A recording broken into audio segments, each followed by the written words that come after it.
Folks, we are here at Community Missionary Baptist Church in Cedar Hill, Texas. Shortly, we're about to begin our town hall with Texas State Representative Jasmine Crockett, who is trying to win the Democratic nomination runoff to seat Congresswoman Bernice Johnson in Congress. She has represented this district for quite some time. Congressional District, 700,000 people all across the country. Of course, this district not just here in Cedar Hill, but it stretches from here all across the Metroplex, even through Irving. And so Bernice Johnson, she has actually endorsed Jasmine Crockett. Tomorrow on our show, we talked with Jane Hamilton, who is her opponent in this runoff. Early voting is taking place right now in this state for these runoffs. So as you see, my sticker, oops, my bad. I did vote earlier. Okay, all the people who are here, who's already voted? Who's already voted?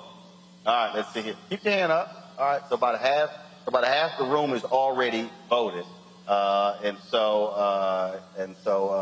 other folks have not.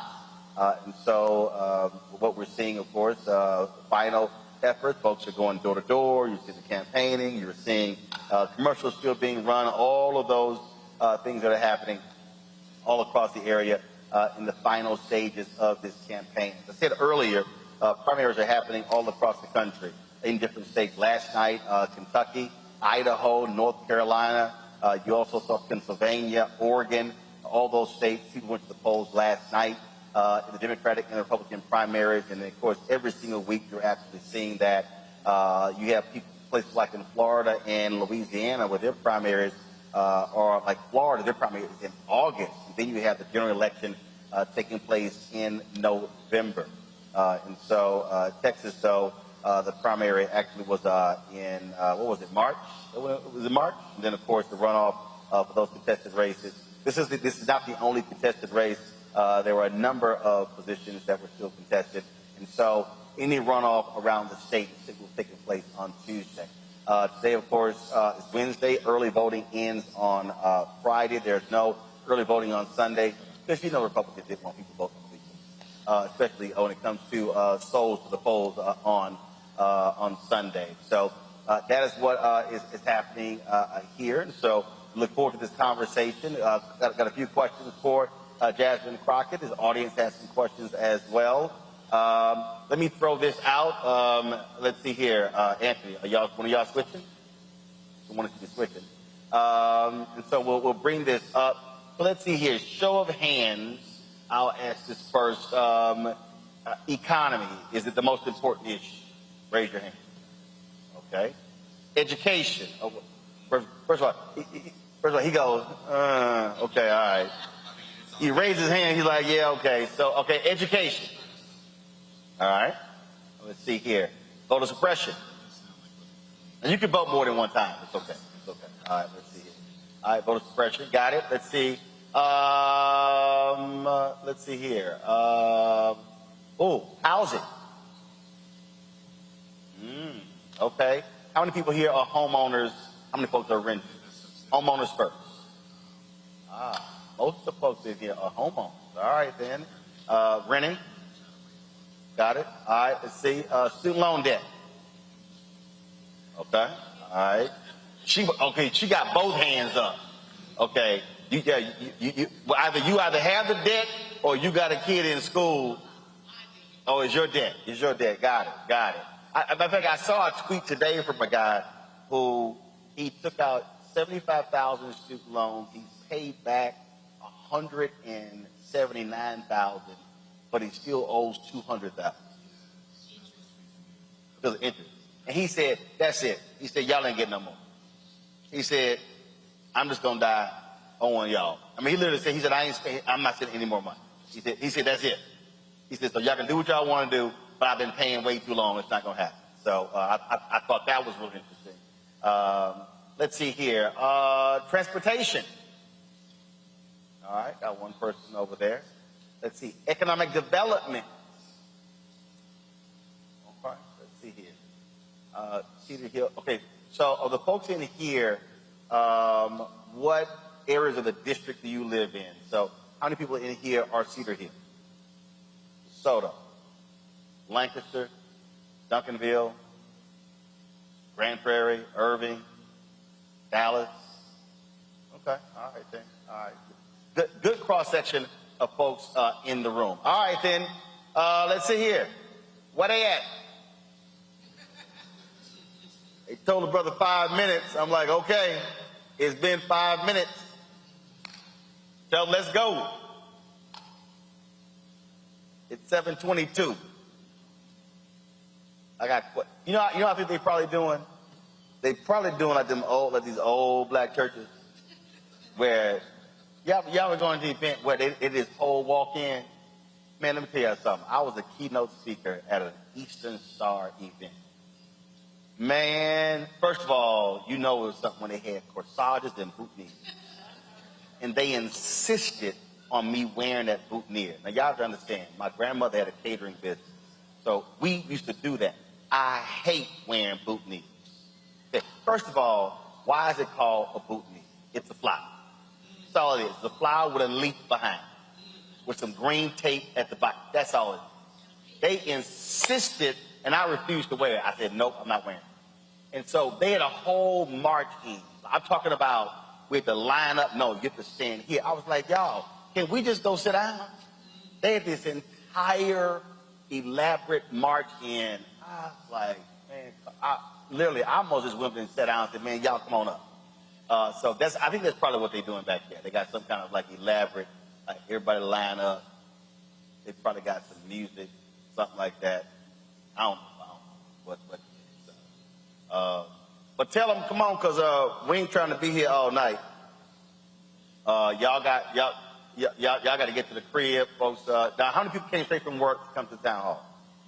3 of y'all. Okay, cool. Everybody else like, we work at home. Yeah, see, there you go. See, I got you. All right, come on in. Are they coming? Yes. Easy, because we're live streaming. Because I was live on my show. I was standing right here. Girl, what you think I was doing? I did the show live I was right here. She said, how's he doing the show? Because I was here. Y'all can come in. Y'all gotta be afraid. Y'all can sit front row. Y'all can sit over here. It's all good. Ain't nobody gonna bite.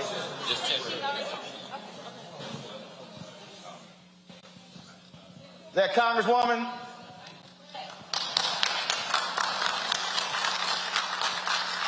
Let me tell y'all something. Every time Congresswoman Bernice Johnson we would call her office to get her on my show, and her staff would say, oh, we have to check the Congresswoman's schedule. And I would say, I am a constituent. And then their whole tone would change. And they thought my staff was lying. They thought, oh, and then I said, no. I said, I own a home in Cedar Hill.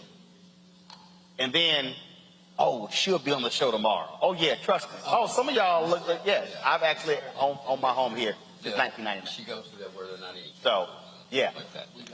Whenever the Congresswoman would come on the show, it would always be like, glad to have you here. So she's like, I definitely got to answer his questions because he's a voter.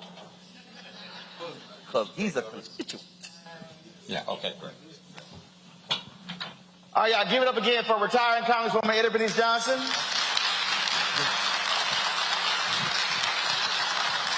How you doing? Good to see you. Good to see you. They're going to hand you a microphone. See the way you want to sit. They say that either one. Huh? I've had a knee replacement. Introduction. Come on. Yeah, we were just waiting on y'all. Yeah, it's all good. We don't wait for the show to start. We go. All right, go right ahead, Doc.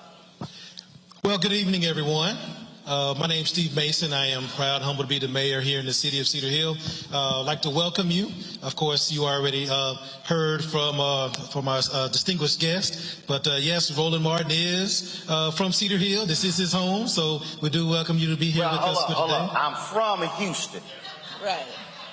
We know that. From Houston, but I've owned a home here for the last 23 years. That's correct.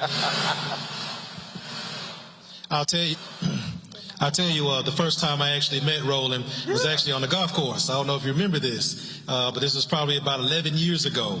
And I didn't know that he was going to be playing with me and my team. And he came out in his Houston, Texas gear. His bag was Houston, Texas. So I remember that you know where you from, where you represent. And I hate the Cowboys. I remember that. Hate. Go 0-16. But let's go ahead and give Roland Martin some love. Let's go ahead and give him love. Thank you for being here. We want to go ahead and keep this going. Of course, you see the Congresswoman is up here. She's been serving the Congressional District 30 for 30 years. And she is here with us today. So I want to go ahead and get this started. Mr. Roland Martin, I'll go ahead and kick it over to you, sir. All right. That's it? All right, just checking. Ain't no prayer, nothing? I'm just good. I'm just checking. I'm just checking. Now we're going to have some questions that we're going to bring to you from the audience. Okay, that's no problem. No problem. All right. So I'll start this way. Congresswoman, first of all, I'll ask you this here. Breaking news. President Biden has authorized the National Defense Act to allow the importing of baby formula. You are a nurse. And talk about that particular issue and him using that act to fix what is now a major crisis in this country. Yes, it is, and I hope that his attention being given to this issue will bring about a solution. Of course, it started when there were some questions about supply and the war that's going on and the origin of different goods that had been limited. But now we know that we have got to have this formula. It has affected every family with a young child, all to the point where some parents cannot even go to work. So we'll see some relief. We are beginning to see some relief now, but we will see more and more. This is an administration that has been challenged tremendously. And I could go on about what brought us here, but I won't do that. But I will say that he does have a cabinet and leadership that's ready to do what it takes to make sure that we bring some, as quick as possible, relief to whatever the problems are. And I think you will see that relief very, very shortly. Let's talk about COVID. Folks out here, some are wearing their masks, some are not. How many people in here have been fully vaccinated and boosted? Third booster, got it. Fourth booster. All right, let's see. Okay, all right. Now this is also a little younger crowd, so they ain't got to hit that fourth booster just yet. Look, this new variant is causing tremendous problems. I had COVID in December and then got it again 3 weeks ago. Luckily, I tested negative last 3 days, and the crazy thing is we're having a difficult time trying to get people to now accept the third booster. And some folks just say, you know what, I don't care. I'm seeing some experts say that we may have to get used to these variants, potentially people getting COVID 2 to 4 times every year. Well, I think ultimately we're going to have to treat this virus like we do the flu, that probably every year we're going to have to get a booster. Now, we got off to a rocky start in this country because it came right at the change of administration, where you had different philosophical views. You had a change in the leadership of the health enterprise in the country as well. While one segment that's in there now, a little bit more conservative in looking at how we should protect ourselves than another. And I try very hard to be non-political when it comes to health issues. But I have had difficulty with the resistance that we see among people because this is a communicable disease. We have had a history of communicable diseases. That's why all of us had to have vaccines before we went to school. And I was a student nurse when we were dealing with polio. And being up at South Bend, Indiana, I had to go to the rural areas and give out Salk vaccines, and everybody cooperated. All you needed was one arm after another. And now you don't hear about polio. But we have not reacted in that fashion to these vaccines. And so the more we neglect the vaccine, the more opportunity it is for variants to develop, because it means that whoever you sit next to, you're not sure where they've had it. And each time it takes on another strand, it takes on a different appearance and perhaps even builds some resistance. So in our real environment of democracy, of making that choice, we have made it worse for ourselves. No one questioned whether a child had to get vaccinated to go to school, because in Texas, as a state law, they couldn't start to school until they got the vaccines. We're not that sure on this one, or at least those rules have not come down. And so we have people, I just imagine there are some of you, and you don't have to raise your hand, that don't like the fact that you have to get a vaccine and you just haven't done it. Well, what you're not aware of is that you could be a carrier. And so until we get to the point where we have just about gotten everyone protected, we will still be dealing with different forms of it. And when this is over, keep in mind, there will be others. And why? Because of climate change. In the past, we had cold winters almost everywhere in the world. And when we had those cold winters, bacteria was killed when it was freezing. Now we have mostly warm weather. And that is the environment that causes virus and other bacteria to grow. Due to climate change. And so we're going to see more and more. So this is not going to be the only virus we're going to deal with. But I would suggest that we read and listen closely, because we all are vulnerable. You decided to retire after 3 decades in Washington, D.C. You could have sat this out, let the voters decided. You decided to endorse Jasmine Crockett. Why?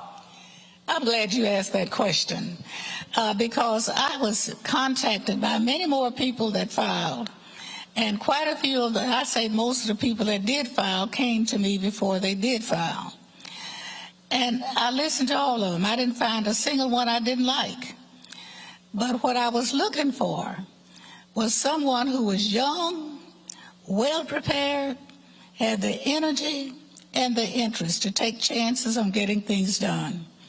And when I noticed Jasmine Crockett's energy, her preparation, her willingness to work 24 hours if it took that, then she became a person that I went to and asked her to run, because I know what this job entails. So you asked her to run? I asked her to run.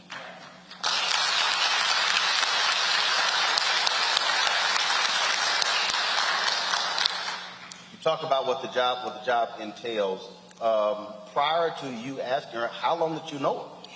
I'd only known her about 1.5 years, and I had not noticed her that much until I was at home and they were having hearings, and I tuned into the hearings at the state level, and I noticed how quick she was to come back with questions, to ask detailed questions, details that you need to know if you're going to make a decision. I didn't see people who'd been sitting there for years asking that many questions.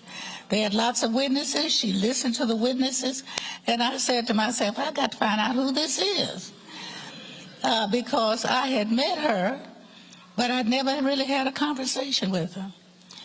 And so we started to talk, and during the time of redistricting, she was on it 18 and 20 hours a day and would work on a map. And she said, I'm going to run out here to the airport, and I'm going to run up there and sit down and let you look at this, because I got to be back here by 6 for a vote.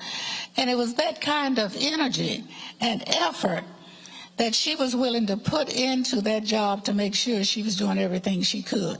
And that's the kind of energy it takes to make it in Washington. You know, nobody offers you much. As a matter of fact, I don't know anything they offer you in Washington. You got to go after what you think you should be doing at home. And I know some people that stayed up there a long time. They can't tell you anything they did. I know some that stayed up there a shorter time and can't tell you anything they did. So when you work for people who don't do nothing, you don't learn how to do nothing. Well, with that said, let's go ahead and get it started with some questions for State Rep Jasmine Crockett. Jasmine, come on out.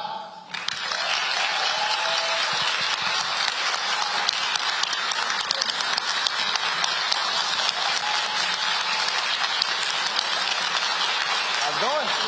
All right, good. All right. I don't want you to lose your mask now. You ain't losing the mask. All right, you mic'd up and everything. We good? Can y'all hear me? I don't think y'all hear my mic though. Can you hear my? Oh, there we go. We got it. Yep. All right, got your Delta red on. I do. Yeah. And the stars are in here. Oh, here we go. Don't get Roland started. Y'all know. Y'all know. Hey, listen, my pastor back here somewhere. He got your back. There go Pastor Haynes. There you go. Y'all know it's, he got your back. Y'all know it's Alpha and a Divine Eight. Y'all know that. Never forget who your daddy is. Oh, here we go. And Daniel right there. Oh, that's all I'm saying. All right, let's get right into it. First off, so the Congresswoman said she went to you to run. Look, Washington, D.C. is a whole different animal than Texas legislature. Legislature meets every 2 years. Congresswoman knows that well. She served in legislature. Why did you want to make that jump? Why do you want to represent this congressional district in D.C.? Yeah, first of all, thanks for the question, and thank you everyone for being here today. You know, I don't know that it's more so a want so much as it is a responsibility. I know how I got here. I'm only the 22nd African-American woman ever elected to the Texas House. The Congresswoman is one of the first 2 African-American women elected to the Texas House 50 years ago. The reality is that we are under attack in this country. And when I say we are under attack, I'm talking about our constitutional rights. For those that believe that we're going to stop at Roe v. Wade, just keep living. That's not what it's going to be. Speaking of being under attack, we also what happened in Buffalo. The reality is that we have people that are serving in positions that, number one, a lot of them are not qualified. Let's be real about that. Number 2, we have a lot of people that are so concerned about their reelection that they won't function and work for the people. I'm tired of it. The reality is that the state of Texas led the entire country in the wrong direction. I said that we had laws that were spreading across the country like a cancer, and they were starting right here in Texas. Guess what? We just had redistricting. Do you think it's going to get any better in Texas? Absolutely not. And so they own the House, they own the Senate, and they absolutely own the governor's mansion. The answer is on the federal level. And to have someone who has been an elected official for 50 years, an elected legislator for almost the entire 50 years, call me as a freshman. First of all, I thought I was being punked. I'm gonna just tell you that. I was like, where are the cameras? But that means a lot to me because she did know a lot of people in this race. She knows my opponent very well.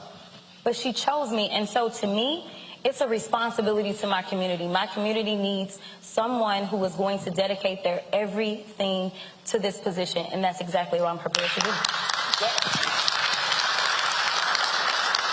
talked about, obviously, the issues that are in Washington, D.C., but the reality is a member of Congress represents their district. Absolutely. What do you see as the top 2 or 3 dominant issues for this congressional district? What are its needs? What do you want to do to improve those things here in this district? Absolutely. So first of all, the economy. And I think that that's actually across the board. I'm going to be honest. I mean, I think that when we talk to people, I want to say about 30% of the people, it was the one category that most people said, listen, we're concerned, right? Yeah, I asked the question earlier, and that actually what was the most issue in there? The economy and education is not the issue. Absolutely.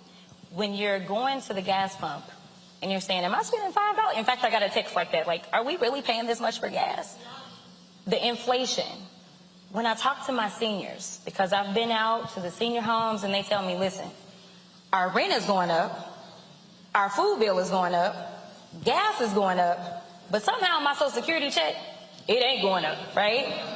And so when you deal with those working mothers, say in my South Dallas area, that are saying, listen, I do want to go back to work, but childcare is too expensive. I've got 2 or 3 children, and so I want to go back to work, but they're trying to pay me $10 an hour. Well, by the time I do that math, I may as well stay home and keep my kids. And so these are the things that we have to fix for them, and I understand that it's going to take a combination, not just the feds. You can't look at one level of government and say that they will fix everything. But that's why I'm proud. We've got a number of city elected officials here that stand with me, because it's going to take those on the city level, those on the county level, and those on the federal level staying in constant communication. Because if I'm in D.C., how am I supposed to know everything that's going on at home? I'm going to have to rely on those on the city level. They touch everybody way before we do. And they've got to tell me, listen, Rep, we need you to go get this money because this is one of the issues that we're having. And so we saw that bipartisan infrastructure bill that got passed. My biggest question was, now what y'all going to do with that money? Who y'all going to give it to now, right? Because we need to promote economic growth and prosperity right here. If we have those that are qualified, if we have those that are out of work, I don't get to say that. The Congresswoman can tell you. On the federal level, all we do is say, here's the money, right? But our city elected officials, who I'm going to call my friends, they can. They can say, this is what we're looking for as it relates to a specific contract, right? We don't need other people coming from somewhere else when we need to promote economic opportunities right here in the district. Let's talk about housing. So when I bought my home here in 1999, first of all, 90% of this stuff wasn't here. Oh, yeah. I'm like, none of this stuff was here. Yeah. Okay. And I remember literally the orange flags that are in the ground. There were very few homes that were in the subdivision. And so this place has exploded over the last 23 years. The question, though, is let's deal with the housing issue. In the last 3 years, I've gotten more. If you're a homeowner, have they been blowing your phone up with text messages, offering you cash for your house? Because we're in a major housing crisis. Wall Street had the toxic assets. They held onto them. They sold lots of 25,000 homes off to hedge funds. Now, major hedge fund folks are owning homes, and if you want to buy a home, you literally can't even afford it. And so what are you proposing to do to deal with the issue of housing? Because some reports suggest that we have a 2 to 3 million home deficit in this country, and people are literally paying double for rent they would if they actually own the home. Yeah, absolutely. You know, this is the number one thing for us as well. And so for me, one of the first agencies that I thought I should start talking to is HUD. And so in talking to our soror, Secretary Fudge, you know, I was like, what are y'all seeing? What are y'all hearing? Because let me tell you what's going on in Dallas, because you're talking about the entire country, but it is exacerbated on a whole other level in Dallas. Because number one, the state of Texas is growing at a crazy high rate. We added 4 million new people in the last decade. We were the fastest growing state. That's why we ended up getting 2 new congressional seats. And so at the rate that we've got all of these businesses that are coming not only to the DFW, but all of our large urban centers, you know, we've got Elon Musk, who decided he was going to bring Tesla down to Austin. What happened? He had to bring his employees, right? And they were coming from California. And so what we're experiencing, we had a similar situation with... Well, he didn't just bring them. He also got massive tax breaks to do so. Don't get on your governor. Anyway. No. I just always say that because when I hear people talk about how he is this self-built, I said, no, he ain't no self-built. Oh, yeah. There were billions of dollars in tax subsidies called corporate welfare. That's how he's able to do it. But I digress. Go ahead. Yes. Just to be clear, this is one of those things that Texas does all the time. Hey, come over here. And we'll hook you up. Yeah, Like tax that's it. incentives. Yeah, exactly. And so, but there were people that moved. We also brought Toyota, which is right here in our area. And so we have people moving. So we have people that are selling maybe a 1,500 square foot home in California for like $1 million. Well, they'll come pay, twice as much as the asking price on, say, 2,000 square feet, because they're like, I'm still winning, right? And I'll give you cash. And so that's making it very difficult for us as well. So when I talked to Secretary Fudge and I'm talking about these things, one of the things that she told me is that this particular administration is looking at those people that are saying, listen, I've been renting this home forever. I could have bought it. The problem is I'm not making enough money to have a large enough savings so that I can make the down payment. So one of the things that they're looking at doing is putting down payments on the back end of a loan so that people can just move in right away. These people that have been paying consistently, they can do it, and that gives them an opportunity, because we all know that you can build wealth when you own something like a home. So it gives them a chance to do just that. That is something that I want to explore more. I also said that because housing is one of those #1 issues, what I want to do is I want HUD to come down to Dallas, Texas, District 30. I want to have a roundtable conversation, but I don't just want the developers. I want the people. I want the seniors. So even when I was out today, I was talking to a senior and they said, listen, they named off, I won't name off this specific senior living facility. They said you have to have $230,000 just to move in. That's a senior facility. And so we've got to talk about these things and see what additional options we have. And we obviously have to move past COVID. I think that we're still struggling, but that is making the cost of building a home go up as well. But the housing issue is also tied to economics, because in 2013, some $23.09 billion in small business loans were given out. Black people only got $385 million. And I was very critical of the Obama administration. Trust me, the president was not happy with my questioning, and I really did not care because I had a problem with $385 million out of $23 billion. So the reality is no home, no loan, no business. And so even though people are celebrating right now the number of black women who are starting businesses, the reality is they're starting businesses, but they have half the revenue they were making than they were 7 or 8 years ago.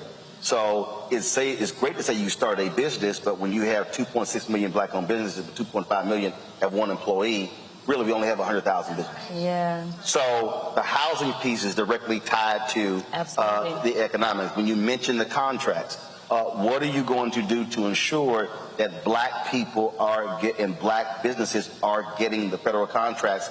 Because right now, only 1.67% of all federal contracts, that's $560 billion annually, going to black people. No, absolutely. That's a great question. So one of the things that I wanted to do as I was kind of preparing for this run is I wanted to talk to my small businesses, and I specifically wanted to talk to my contractors, because at that time we knew that the infrastructure dollars were about to flow. And what I wanted to understand... Some 100, and I think Pete Buttigieg, I think he told me it's 160 billion that they're about to drop, or even more than that. But literally, it's multiple billions. And again, we're getting 1.67%. Absolutely. So, when I talk to the contractors, my question was, what are the obstacles? Tell me what's going on, because I can't fix what I don't know is broken, right? And so some of the conversations that we've talked about is bonding, and that being a huge impediment for some of these contractors that are trying to. And so my deal is, and I plan to, once I get past this race that finishes in 6 days, not that I'm counting, one of the things that I want to do is have a more in-depth conversation. One of the things that I thought about is we have so many programs, right? That's what we lead in programs on the federal level.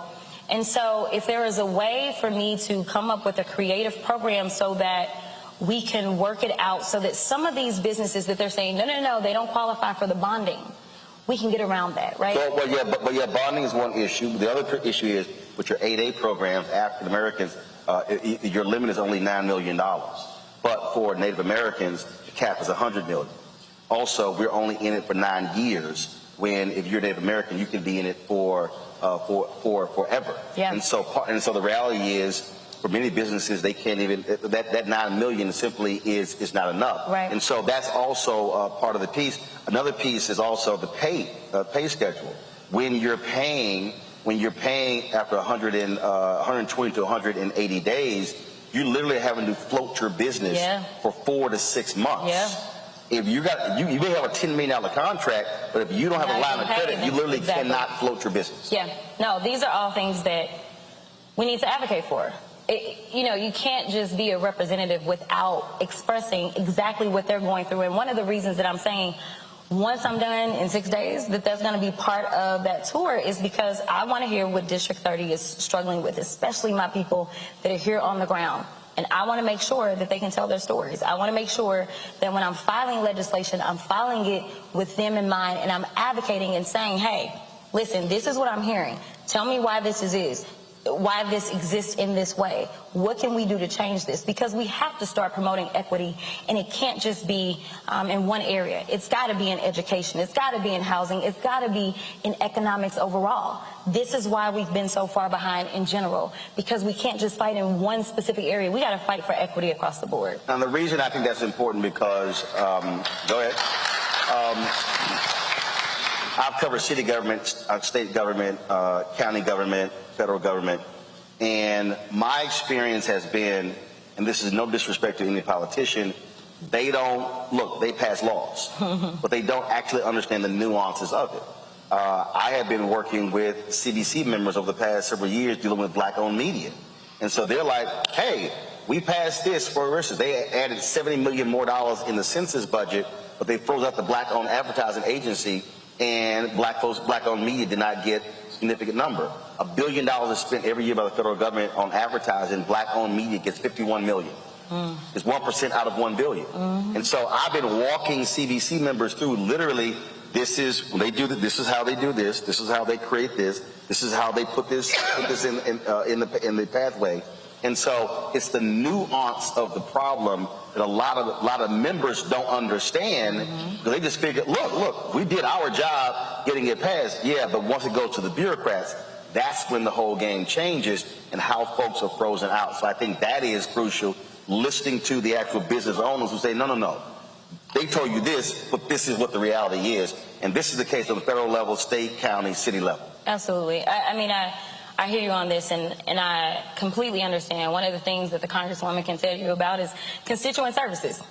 And having people in your office that know exactly who I need to call to give me the answers. And that's one of the best things I think we've done all session long since I've been elected, is knowing who to call to go ahead and get through all the red tape and get the real answers. We don't need to say, oh, we'll call this person or call that person. I need someone who knows who we need to call and find out why there's a backlog, why this is clogged up. That is what we do every single day, especially when it comes to federal issues, whether it's those of you that are trying to figure out why is it that I'm not getting my disability, right? Like, we're the ones that have to be the advocate for the constituents, and that even includes those business constituents. We have to know what your issues are. You have to tell us and give us an opportunity to try to figure out why this isn't working in the way that it was intended to work. Another major question I asked earlier, student loan debt. Are you going to do all you can to push this president to actually get rid of it? The White House is still sort of, we're not quite sure if we have the authority. Where do you stand on student loan debt? I still have debt, so I'm all for getting rid of it. Listen, there's a lot of things that can be done to stimulate the economy, and we've got to figure out what those things are going to be. As we've already talked about, housing is a problem, right? If you've got somebody who has, say, $1,000 a month payment as it relates to their student loans, right, and they're trying to move into a home, but when we started talking about those people that can't save, some of them are in that category. They're very responsible. They're trying to do their part. They're trying to pay their student loans. They're trying to make sure they're taking care of their kids. And at the same time, they do want the American dream. They want to own a home. But this is one of those things that we may be able to help them out with. So I'm all for it. All right. I'm going to open the questions. Well, in just a second, I got a few more questions I want to ask. I got the question. Folks have been sending text messages. They've been sending all kinds of stuff along those lines. One of the texts I got, and so if you could clarify or explain this whole issue. I've seen statements from the family of both of Jean saying they don't want you talking about their case. You did nothing. You were not involved. What actually happened with that case? What was your involvement? and why are they having that position right now? Yeah, so I hadn't really talked about this, but long story short, the reality is that my opponent reached out to them for the purpose of, sadly enough, bringing more harm than good to an already hurting family, and making false accusations that the only reason I got the number of votes I got is because I claimed to be their lawyer. Their lawyers are Darrell Washington along with Ben Crump, two people that support me unequivocally. And when they were going through the trial, my friends know that I do a lot of criminal law as well as the civil rights stuff.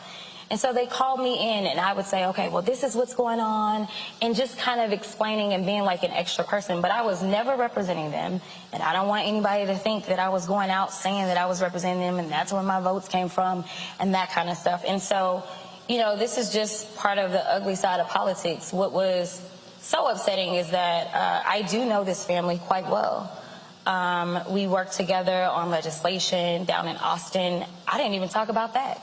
You know, and so I'm like, this is crazy, because I actually have stuff that I could talk about. So you were just saying you were not part of the legal team, no. But you're saying that you offered advice and counsel to the individuals because of your previous prior relationship. Absolutely, that's it. Nothing more. But you said you did work with the family. So talk what work did you do with the family when it came to legislation in Austin? Yeah, absolutely. So. One of the things I know all of y'all remember, because some of y'all were texting during the trial and y'all said, what's this castle, what were y'all calling it? Castle doctrine? I know, but they were calling it something else. But anyway, people were like, what is castle doctrine, essentially? And so I was explaining it to them because that was one of those turning points for a lot of people in that trial. They were like, wait a minute. Now she went into his home. And so actually I had to rewrite the castle doctrine, and I actually had to do it by hand because ledge counsel could not get it right. Like the way that they were writing it, it wasn't going to have the effect that I needed. I made sure that I called the judge in that case, Judge Tammy Kemp, as I was trying to rewrite it, and I said, hey, Judge, if it said this, would you have still given this instruction? And so finally, once I got it done, and she said, nope, I wouldn't have given the instruction. At that point in time, I made sure that the family testified, and this is something y'all can run tape on, but they testified. And on that day, most people don't understand that most bills, they kind of come through committee, you lay them out, and we usually don't vote on them that day. Usually they're set for a later date to vote on. And in this particular case, I had them testify, and I got that bill out of committee that same night with a 9-0 vote. Every single person, Democrat and Republican, voted for that bill. But be clear, this is the first time I say anything about that on the campaign trail, because right now, while I know that police brutality is one of those things that we will continue to have to fight for and talk about, I think that the average voter knows that that is a natural wheelhouse for me. And that is not the only thing that we'll be doing on the federal level. And so I wanted to focus on the issues that are presently plaguing the majority of us, no matter who you are. And really, it boils down to the economic issues, whether it's in contracting or whether it's in, housing or whatever it is. I mean, we had to deal with the internet. You know, I learned a lot about the internet this session, right? Because it was one of those few things that the Republicans that were in rural Texas could understand those that dealt with, say, southern sectors of urban Texas. Because many of you may not know that the internet access is completely different in certain portions of the southern sector. And when I say that, I describe it as like when I used to go over my granny house. And after a while, if you were running the water too long, it just would start to kind of just, right? Like it was hardly anything that would come out. And so like what we were experiencing in so many portions of the southern sector is basically the Wi-Fi that was like, so many people got the water on right now. And so, that was one of the things that I learned about. But rural Texas was having a similar issue. Mm-hmm. And so we were able to actually pass bipartisan legislation as it relates to that, because I'm thinking to myself, well, now I've got kids that have to learn at home, and we've got issues with the internet. So I had teachers that told me, Yeah, I caught COVID going out, taking hotspots to the kids in my school, and then I was having to educate their parents on how to use it and all those things. And I just want to say special love to the teachers.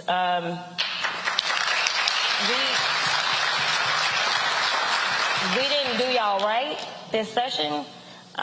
You know, we did lose teachers because they literally loved their jobs and loved the kids. And so we've always seemingly underfunded education. And I think it just went to the next level this session, sadly enough, considering how much more money we were going to need to protect our teachers. Many folks first heard about you when you and other Democrats came to Washington, D.C., fighting voter suppression bills. That's why I first met you as well, came on the show.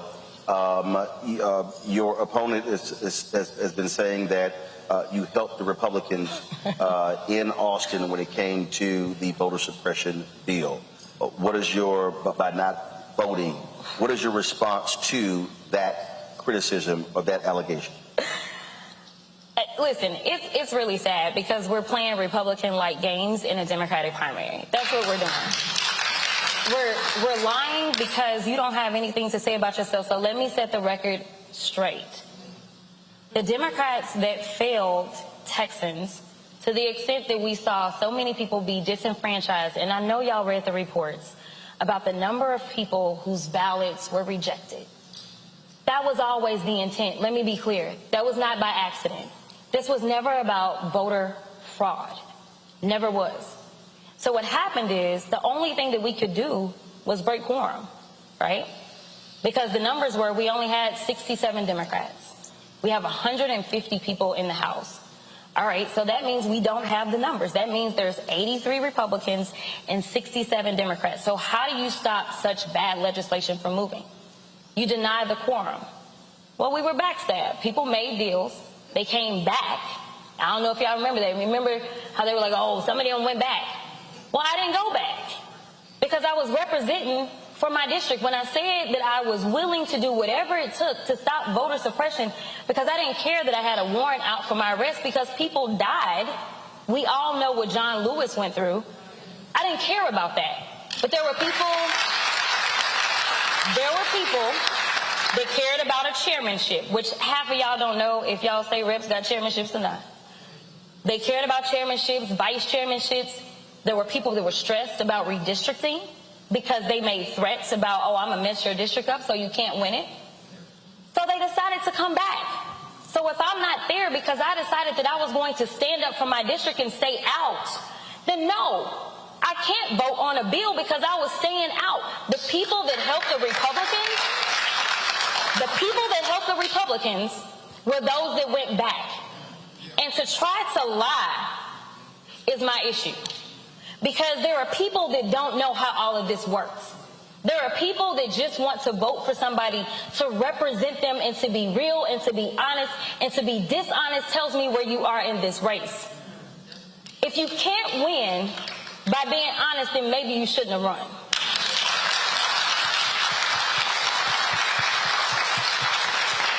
We're going to take questions, so here's how we're going to, those are questions right there? They gave me a whole thing. I thought we had a microphone here for the questions. They submitted them. Okay. All right, so. And then they gave them to me. I don't know why they didn't give them to me. All right, let's see. Let's see, who asked this question? If you can stand up. As you know, Republicans are out for blood. How would you stand up for truth, social justice, and voting rights? Who asked the question? All right, then. What's your name? Sharon? All right. Sharon's question. Listen, that's a great question. What most people don't understand, one of the bills that I worked the hardest on was Breonna's bill. This was all about no-knock warrants. And what we did is we did our research. We found out that in the Republican platform, there actually was language that said that we should limit the use of no-knock warrants. So ultimately, I brought Gun Owners of America together with Black Lives Matter. They were on the same page saying, listen, we're going to advocate for this. I worked with law enforcement because there were law enforcement officers that said, listen, we have lost our own going into these homes in this way where somebody just says, oh, there's drugs in there, go do a no-knock, and there are no drugs. somebody is startled. We live in the same state, remember, that has the castle doctrine, right? So what does that mean? Somebody come in your home, what can you do? You can shoot them, right? So how safe is it to have a no-knock warrant in the state of Texas? And so I was able to look at all the different pieces, and while we know that... You can shoot them when they walk on your property. No. Thank you for, it's the curtilage. I got you. I'm just, listen, I got you. They step 1 foot. But we not, listen, don't be going and shooting people. No, I'm just, now I'm putting on my legal hat, especially you people that's in here. Anyway, so, listen, I want to keep y'all out of all problems. But the point is, a lot of these bills, or a lot of these issues, they try to make it to where it's Democratic or Republican or it's anti-police or not. And it's not that way. A lot of these things, like I said, law enforcement is like, yo, okay, yeah, we're not really a fan of no-knocks, right?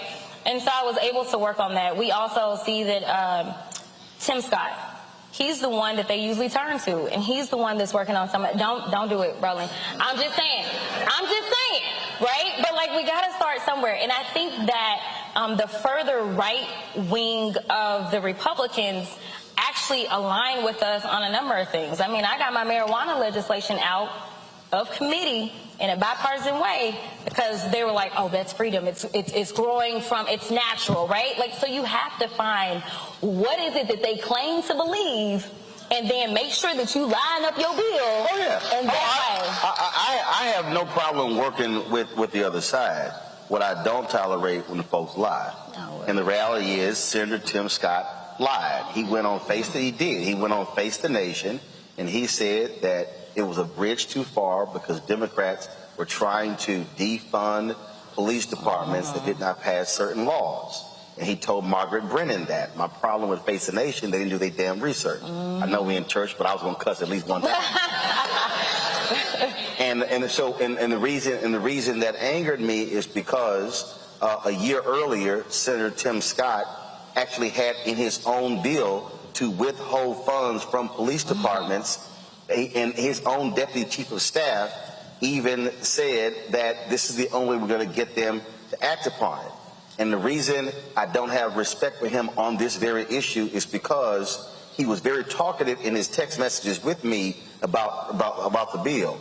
Yet when I asked him and his staff about their own bill a year earlier, he's been radio silent. And I got the text messages.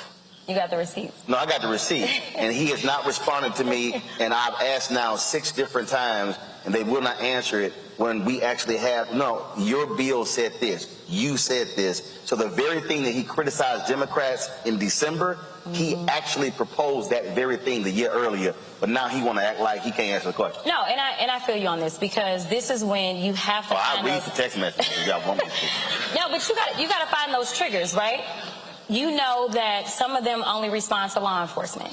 You know, when we were trying to make sure that they didn't give guns to everyone in the state of Texas, I was the first one trying to call the police, like, hey, I need y'all to come talk to the other side, because they're supposed to... And most cops disagree with it, but I know, but they pass it anyway. But this is the one time they don't want to listen to cops. Exactly. That's exactly what happened, but I was like, if they gonna listen to anybody, it ain't gonna be me. I'm gonna have to get the popo, right? And so, like, you have to know, and you have to keep these lines of communication open. There are those that want to say, oh, as a civil rights lawyer, you're anti-law enforcement. It's just not true. I had law enforcement support when I ran for the State House. I have law enforcement support right now. And it normally comes from the minority portions of law enforcement, right? So we had Dallas Black Police. They supported me when I was running for the State House.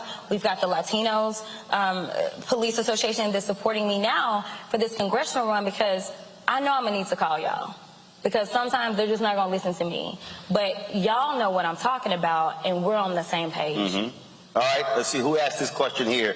How do you address the criticism that you were recently elected for office and are now running for a different one? All right, who asked that question? All right, it came from over here. What's your name? Shanae. All right, don't be scared. You wrote it. I was about to say, it's because you called her out. It don't matter. That's not lawful. I'm putting a face to the question. It's all right.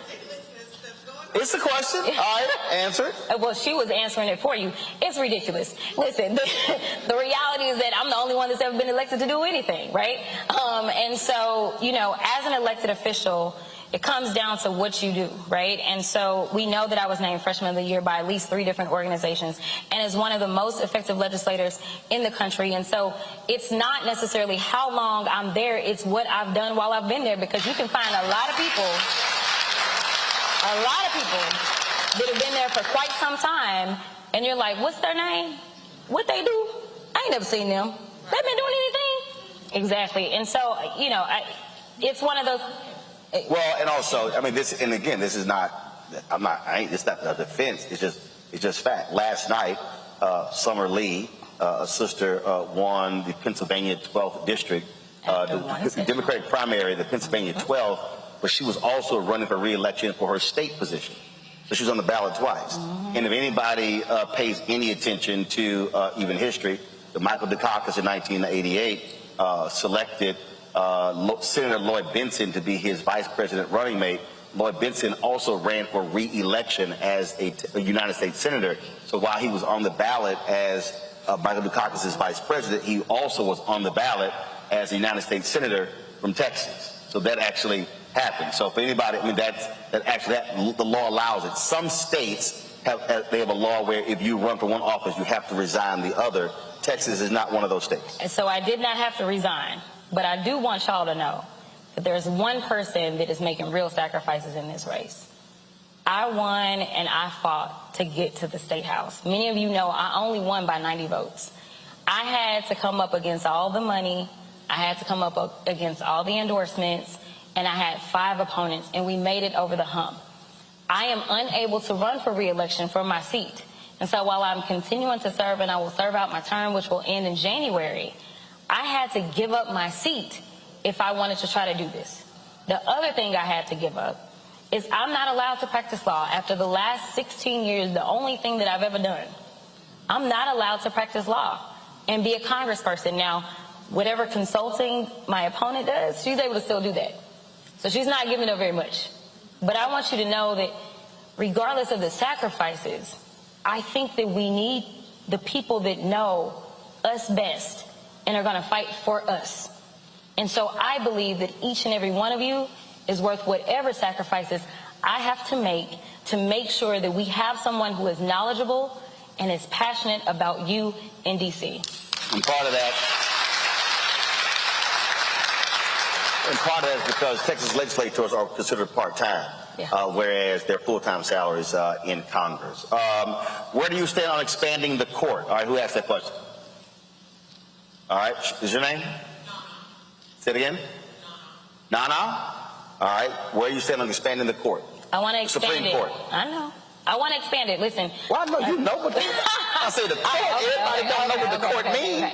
Ain't the basketball court 94 feet. No, the Supreme Court. No, listen, it's interesting. Today, Congressman Mondaire Jones endorsed my candidacy, and he actually has a bill to expand the court. I am concerned. I know many of you probably watched as we saw Ketanji sit in front of those senators where they were attempting to tear her down every which way.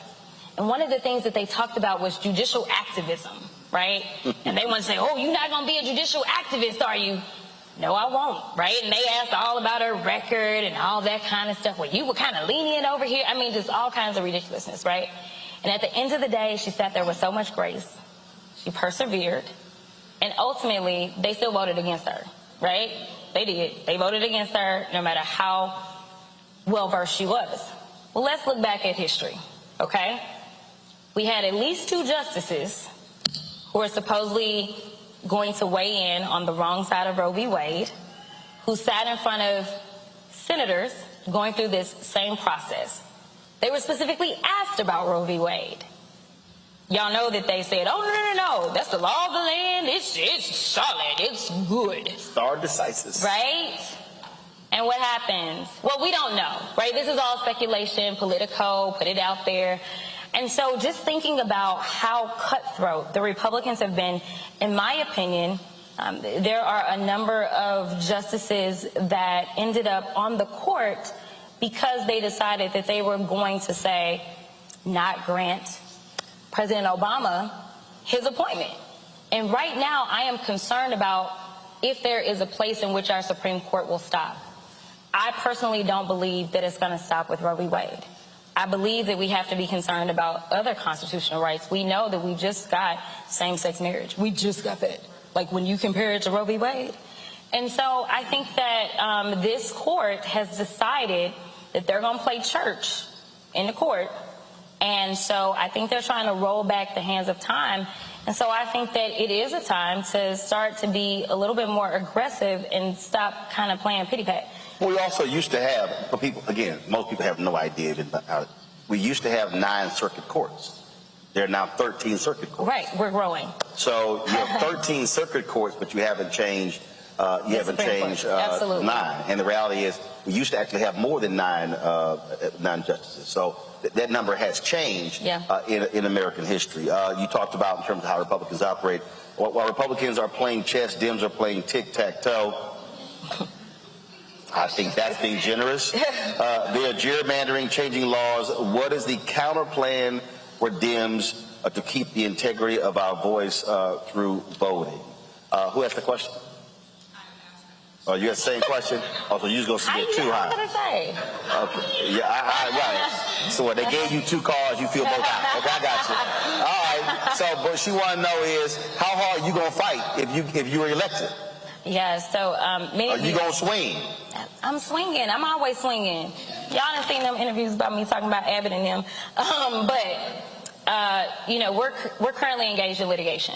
Myself, the Congresswoman, Sheila Jackson Lee, as well as Al Green down in Houston, the 3 African-American seats in the state of Texas. And, you know, sadly enough, we have to fight these wars on the floor. Litigation with?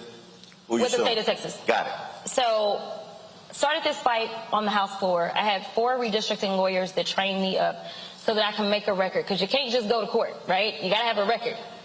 So a lot of the conversations that we had was me talking to the Congresswoman to make sure that I could put the things on the record that I needed to put on the record so that we could go to court.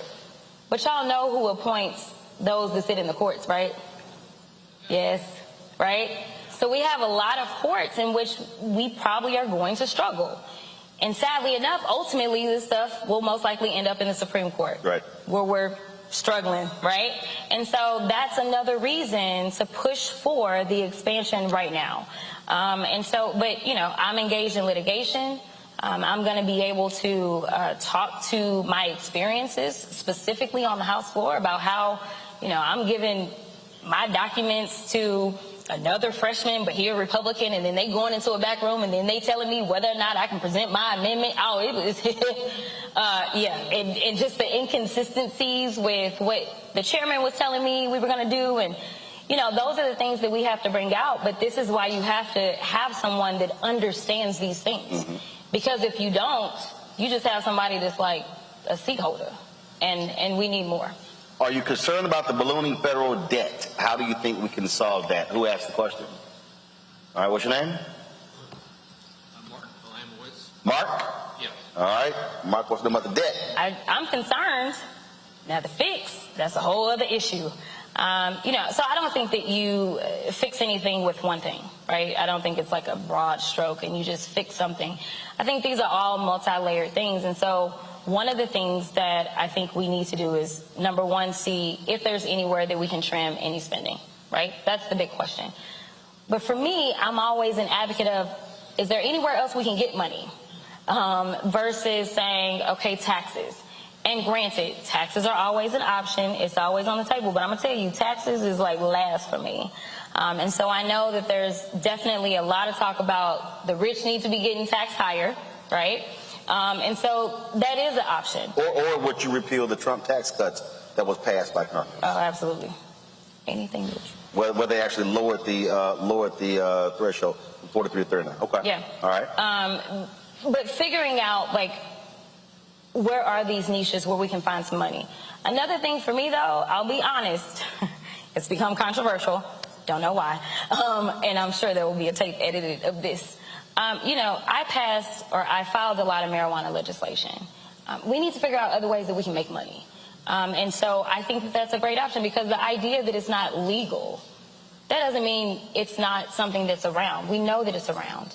And so if we can make sure that what people are ingesting is cleaner, and if we're making sure that we're taxing it and we're regulating it, it's just like we talked about alcohol at some point in time, and that situation. And then we finally got past that. We need to find other streams of revenue, and I think that that's another option. Speaking of marijuana, how will you ensure that that African Americans are participants in that when it comes to dispensaries? Because we were most impacted by marijuana laws. Oh my gosh. And what we have seen in Illinois, we have seen in California, where many African Americans have been frozen out. I interviewed only one sister who had a dispensary in Maryland. So here you have this multi-billion-dollar industry that black people are still in jail with marijuana laws, yet African Americans are not benefiting economically from this new economy. Absolutely. So, but obviously, when these laws are passing, they're passing on the state level. Right. And so if we pass on the federal level, then we can start to say, hey, this is what the participation should look like, because it's now federal. But I can't tell another state what to do when we're not actually passing anything on the federal level, and we're only kind of just living by this memo agreement like, hey, we won't come in if your state decides that you're going to pass it. And by the way, we are going to tax it. And we're going to tell you that those people that have already been to prison, say because they were growing plants before it was legal, listen, they can't participate, right? Like the feds have placed rules on this, right? And we know that... Which is kind of the dumbest thing, because probably they're probably more expert on the subject. I know, right? And I'm just saying. And for those that are saying, you know, hey, what are we going to do with all these people that have been incarcerated and now they don't have opportunities? Well, some of them would. They would have more opportunities. But what we see is a lot of those persons and organizations that try to get into the business, they are limited and they are shut out because, once again, they want a net worth up here. You need at least $1 million or $2 million. And so it goes back to the economics of it again, and looking to say, okay, well, if it's real minority, and when I say real minority, I mean color, not just I went and added my wife to it, right? When we look at that and say, you know what, we recognize that there have been disparities, and so maybe I'm going to lower the threshold under these circumstances. And so there are things that we can work out, but we first got to get some kind of legislation on the federal level. Question, what is your idea of African affairs as to how African Americans relate to African countries? Is this George's? Yes, George? All right, George asked the question. Go ahead. Right. Listen, you know, I think that one thing we don't talk about enough is that to be a congressperson means that you literally are an international figure. We're not just limited to our districts. We're not just limited to Texas. We're not just limited to the U.S., but we actually have to have strong international relationships. We know that the stability of this world relies upon us having our allies and knowing where our friends are and promoting democratic states anywhere that we can in the world. And so it was one of those things that frustrated me, because I say we allegedly promote democracy everywhere else, but what are we doing at home? That's a whole other thing, right? But that's why I think it is important that we start at home and start to look like the democracy that we promote throughout the world. And the more democratic states that we have, the more allies that we have, the more that we start to work in other countries, the better we're going to be. And so for me, it's a matter of making sure that we're keeping those lines of communication open, especially in a place like the DFW. We know that we are completely diverse. And so the Congresswoman has had some very strong ties to many different communities that I've been able to be introduced to. And so I plan to continue to build upon relationships, not just with the African communities, but also my Asian communities and so forth. Crypto has fallen through the floor in the past couple of weeks. Should it be regulated by the federal government? So for me, it's a data thing. I need someone to come to me and say, because my concern was this: if crypto was going to become, say, the basis of everything that we do as far as our actual money, then you got a lot to do, because that's got to be stable, right? As it relates to what's going on right now, I can tell y'all that there's a lot of nuances about crypto that I don't understand. I mean, I'm still trying to figure out. They're talking to me about mining. It was a long conversation where I was trying to figure out what are you mining and where are you mining, right? And so I think that I want those that are experts in the field to talk to me. Tell me what all is going on. Why did the bottom fall out? What's happening? And then let's figure out how we can protect those that need to be protected. All right. Let's see here. Most challenging part of running in this congressional race. Who asked it? All right. Probably the last. Listen, you know, it's tough because you're trying to educate people on what is the job, what all it takes, and why I'm qualified. And at the same time, you know, people want you to deflect and deal with things that are nothing more than a distraction versus talking about the issues that matter to y'all most. And so it can be frustrating that you're constantly not focusing on what matters. I think that we've done a pretty good job of just trying to kind of keep ourselves focused on us and our race and run that race. But, you know, we've all seen it before. We've seen it time and time again where there is a front runner, and so therefore they'll say and do anything to try to gain points. So that's been the most frustrating part, especially since we are two black women. And I want to be clear that I'm not her enemy, right? Like, I'm not her enemy. The enemy are those that are going after our rights. And so to come after me and to discourage voters, I think it's just unfair to the voters. Because voters then look and they say, oh, it's politics as usual. I don't want it to be that. Because I need everybody excited about voting. I need everybody to show up in November. I need them to believe. And if they're saying, well, they're no better in the Democratic Party than the Republican Party because all they do is lie and tear people apart, then how do you encourage participation? And so that's the most frustrating thing, because I care about people being excited and wanting to vote and believing that they have someone that is going to be there and is going to fight for them, not fight against them.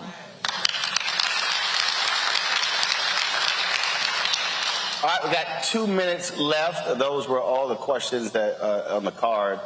Does anyone have a question? I'll take a question from the floor. I got it. All right, so we've got a mic over here. But you can just stand up. The microphone's right here. Probably easy. Yep, there you go. Come right there. I know what this is about. Yeah. Hold on 1 second. Hold on. I got you. No, I want to be right here. So let's keep distance in terms of from the microphone. My question, I guess I want to make a statement. You're part of the national debt based on 330 million people is $134,000. Everyone in this chapel owes $134,000. If you have a home, if you're 4 people in your home, and it's what's causing inflation. It's called deficit spending, and it's on page 202 of the civics book in Texas. That the civics book in Texas is 647 pages, and they only teach it for a half a semester. And that is the problem of no one knowing what country we really live in, and the Constitution is not being followed. Well, okay. Well, I know more about the Constitution than John Roberts. I got you. Well, I'll tell you, right, first of all, when you don't even have requirements in schools, people even have financial literacy, that itself is a problem as well. Yes, next question. All right, so here's the deal. All the people in line, stay right there. No one else get in line, because I don't want to be all throughout the door, so we're going to stay right there. So I'll go right ahead. Question? Mine is a community issue. The community issue that we're having all around Dallas County and Texas. Dallas is #2 in human trafficking. And being a human trafficking survivor, I want to know, what will you do on the federal level to help our people, to help our girls? And right now, and I think you were the only one that mentioned this, Roland, was 65,000 women and girls that were being trafficked around our country, and nobody's addressing it. I want to know I'm going to ask her the same question. What are you going to do? And as a survivor that's out here in the trenches, boots on the ground, we got girls missing every single day in Dallas County, and with us being number 2, what are you going to help us to do on a federal level to help this problem? I need help. We need help as advocates. We need help as rescuers to do what we need to do, because I can't do it alone. Got it. And you're sitting there, just like she'll be sitting there. Whoever's sitting there, I will ask them the same question. I got you. And that's also our way about black and missing every single day on the show, because you're right. Go ahead. Yeah, no, Tanya is an amazing advocate. If y'all do not know who she is, and she has a nonprofit. And so one of the things that I actually want to work with is, on a federal level, we definitely need to make sure that we are supporting with money, right? And so what I'm experiencing and talking to so many of my nonprofit folk, specifically in the district, is they don't know what all is available, or they don't have access to the grant writer and things like that. So advocating for the funds that you need, because it's going to take the state legislation. And I will say that Symphonia Thompson has led so many great things. I mean, most of you probably don't understand, but this session, that was one of the things we could get past, was some trafficking issues, because Texas is a leading state. And so now all these hotels where they're trafficking girls, now there will be a penalty on them if they are not training up their staff so that they can identify what trafficking looks like. And so when we're talking about it, and obviously trafficking can go across interstate lines. And so when you start to cross interstate lines, that's exactly when you end up in the federal court, okay? That's when your AUSAs can charge somebody on the federal level. And so we've got options as it relates to the criminal justice system. I've never had to try anybody as it relates to trafficking on the federal level. I'll be honest with you, the trafficking was always drugs that I specifically tried. But I've got to make sure that I stay in touch with people like you, because this is your subject matter expertise. And so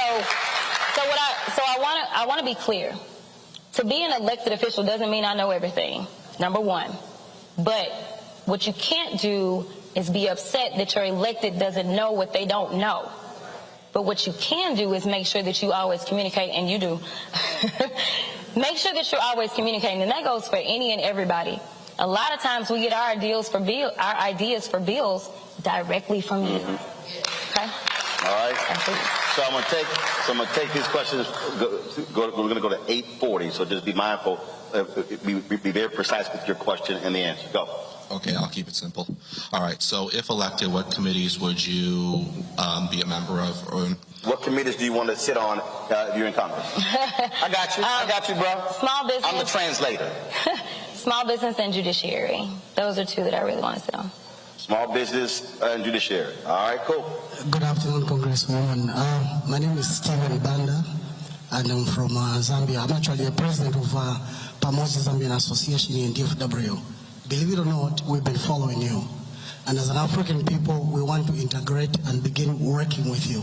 Look at the seats that are empty. If you tap into the African community, this place will be full. And we want to start making that subject known. How do you specifically intend to create a symbiotic relationship between us, the African people, and you, so that we can begin working together as one? Because now we are Americans. And there's a lot about America we have learned. This is now our home. We are legalized. We are in education. We are in different sectors. How do you intend, as a young Zambian woman, if I can call you, want to tap that potential and move along with us? Thanks. You asked how to create a better alliance between African Americans and Africans in the district? Absolutely, because there's a lot of things that we... No. I got it. Yes. But that's what you want to ask. Yes. I don't need the explanation. I just got that. So in the district, how will you create that alliance, if you will, between Africans and African Americans? Yeah, absolutely. So obviously there's lots of countries. If we start talking about the continent of Africa, but one of my really good friends is Sir Charles Maduka. And so for me, it's a matter of starting those groups. I want you to always be able to come to me. I want to stay in constant communication. I need to know what's going on in your home countries. I need to know what you're experiencing here.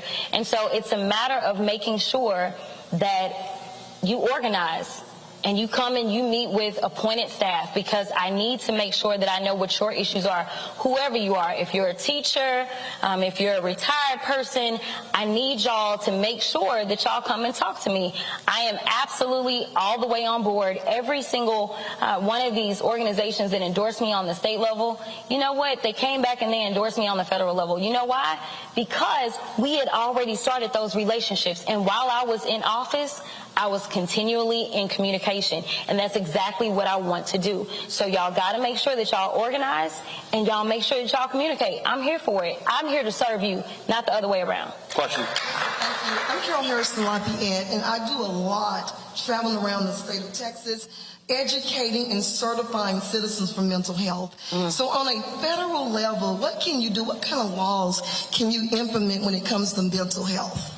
Yeah, it's an excellent question.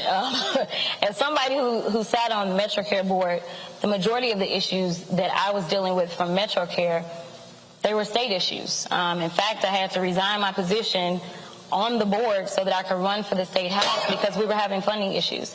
Now, there is federal funding available as well, and so having those conversations, like I have a few friends that own group homes. I need to know what the struggles are. You know, I had some that say, hey, they took the pay down on this particular situation. I need to know those things so that we can make sure as it relates to federal monies, because mental health in general is still going to be a little bit more localized. Question. Good evening. I am Reverend Dr. Pamela Fox. I'm a licensed clinical social worker and ordained minister, member of Friendship West Baptist Church. And my question is a philosophical question. And my question is, how can you have justice on stolen land where there's been enslavement and genocide and theft? It is philosophical. Listen, you know, it's interesting because recently I participated on a panel where they asked me to define justice. I was actually the speaker, and I was like, oh, Lord, what am I going to do with this question? And the reality is that justice looks a little different for everyone. But I personally believe that justice is not one of those things that I attain. I think it's one of those things that I have to continue to strive for. And I think that you strive for justice in every single way. And so that's why, you know, when it comes down to it, I don't just get to fight for black folk.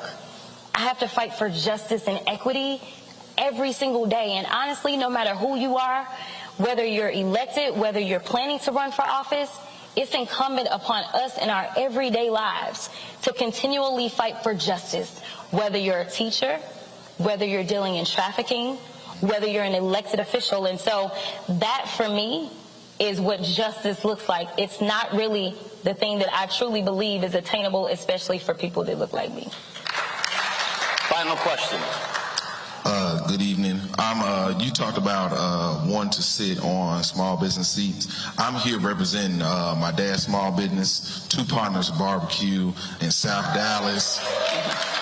We all know Two Partners.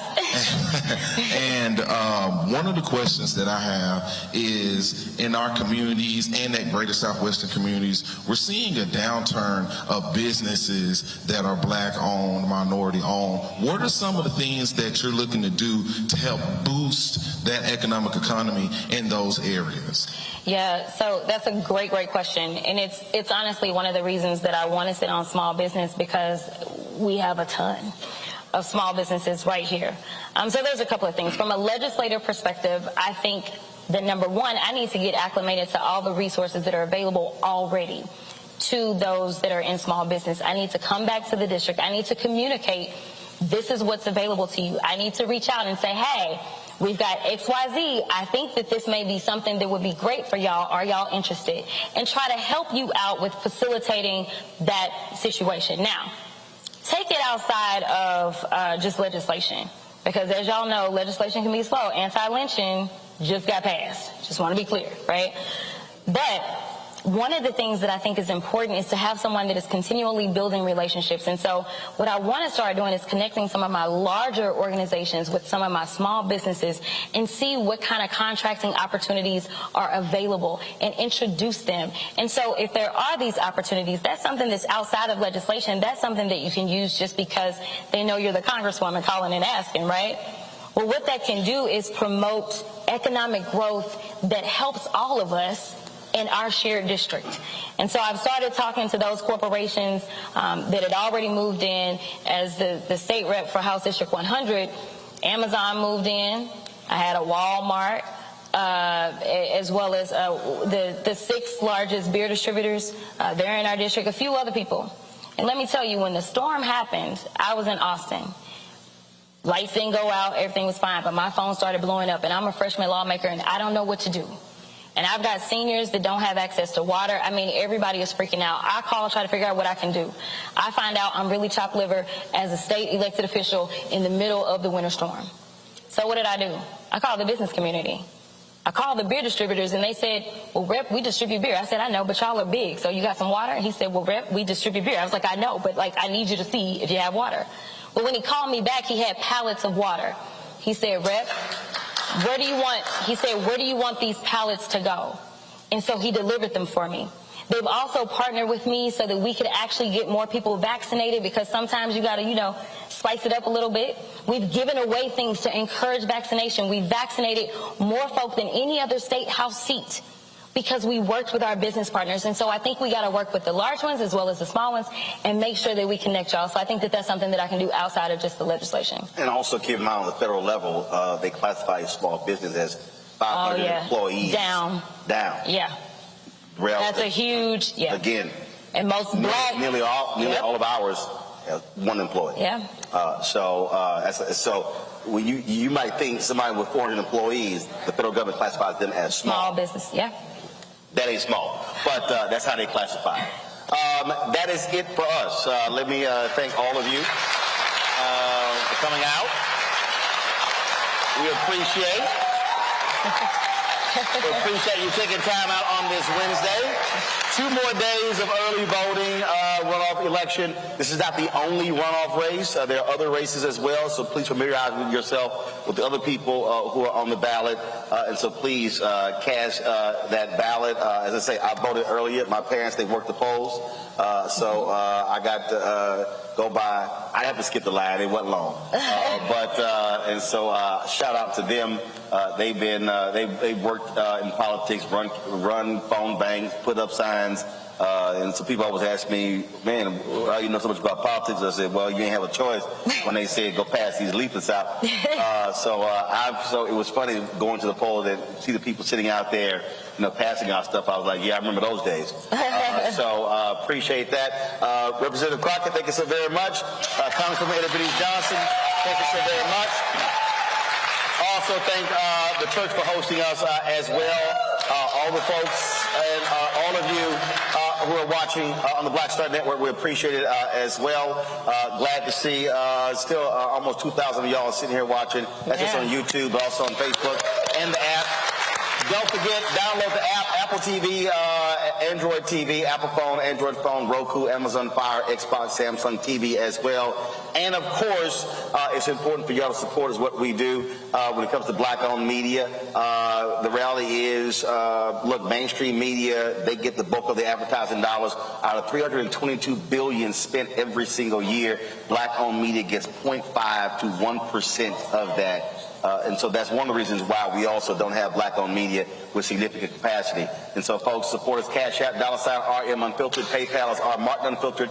Venmo is RM Unfiltered. And Zelle is Roland at RolandSMartin.com. Roland at RolandMartinUnfiltered.com. And I got a message from my mama when I went to go vote. She said, yeah, your voter registration card at our house. I was like, Mama. Y'all been living in my house for like 12 years. I'm like, Mama, where our house come from? I'm like, look, our house. I had to mess with her. She talking about our house. I said, Mama, that's my house. What's wrong with you? So I had to mess with her. So always glad to be back here in the district. And again, good to see the Congresswoman. And y'all, every time she came on my show, I'll be like, now you know I'm a constituent. But I always appreciate you coming on the show. Thank you so very much. Thank all of y'all, and y'all take care.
Thank you.